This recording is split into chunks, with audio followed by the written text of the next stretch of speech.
السلام عليكم، مرحبا بكم على قناتي. ان شاء الله تكونوا كامل بخير وبصحة جيدة. اليوم راح نشارك معكم وصفة كوكيز بنواة كوكو، حلوة سهلة وبسيطة. نبداو في تحضير الكوكيز. طبعا راح نبدا بتحضير العجينة.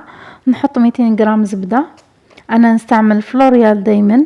نضيف لها من 150 غرام حتى ل 200 غرام سكر طب، السكر على حسب الذوق، وزوج حبات بيض و30 مليلتر حليب، ونخلطهم بالباطور حتى يولي الخليط كريمي.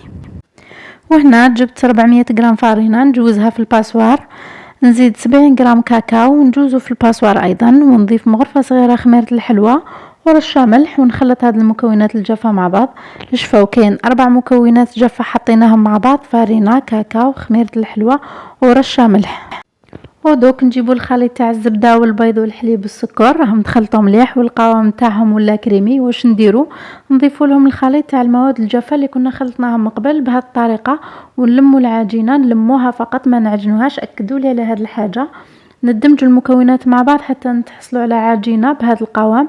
راح تكون العجينه تاعنا طريه، نديروها في ساشي ولا نغلفوها بابي فيلم ونخلوها ترتاح ربع ساعه.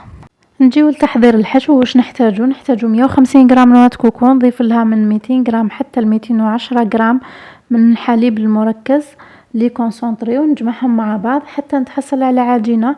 نشكل من هذا الخليط كرات صغيرة وزنها 10 غرام ونخليها بجهة. ودوك نرجعوا للعجينة نتاعنا بعد ما ريحت، نشكل منها كرات وزنها 30 غرام. نفتح كل كرة من العجينة بهذا الشكل ونحشيها بكرة من نواة كوكو. الحشو ما نخليوهش على شكل كرة، وإنما نبسط الحشو في وسط العجينة بهذه الطريقة، ونعاود نغلق عليه ونشكل الحلوى هكذا. وباش تكون حبات الحلوى كامل كيف كيف ونفس القياس، نستعمل هذا المول الدائري بهذه الطريقة وهكذا حتى نكمل كامل العجين اللي عندي. هنا بعد ما كملت العجين اللي عندي، ندخل الحلوى للفرن. طبعا كنت شعلته من قبل، ونخليها حتى تطيب ونخرجها. بعد ما طابت الحلوى خرجتها. واش نديرو درك؟ راح نقلاصيها بشوكولا نوار. شوكولا ذوبتها باماري وضفت لها مغرفه كبيره زيت. نضيفوا الزيت باش يعطينا اللمعان والطراوه الشوكولا تاعنا. بعد ما نشفت الشوكولا نوار، نجيب شوكولا بيضاء ونحط منها فوق الحلوى بهذه الطريقه. الشوكولا البيضاء نحط منها من الفوق فقط، ما نخلوهاش تهبط على جوانب الحلوى، ونرش عليها نواة كوكو. وهذا هو الشكل النهائي للحلوى. هنا زينتها بقطع من رافايلو سوريز والورقة الذهبية، والتزيين يبقى اختياري على حسب الشيء اللي متوفر عندك. وهذو لي كوكيز كما كنت قلت لكم من قبل يجوا خفاف وما همش حلوين بزاف، يناسبوا قهوة الصباح.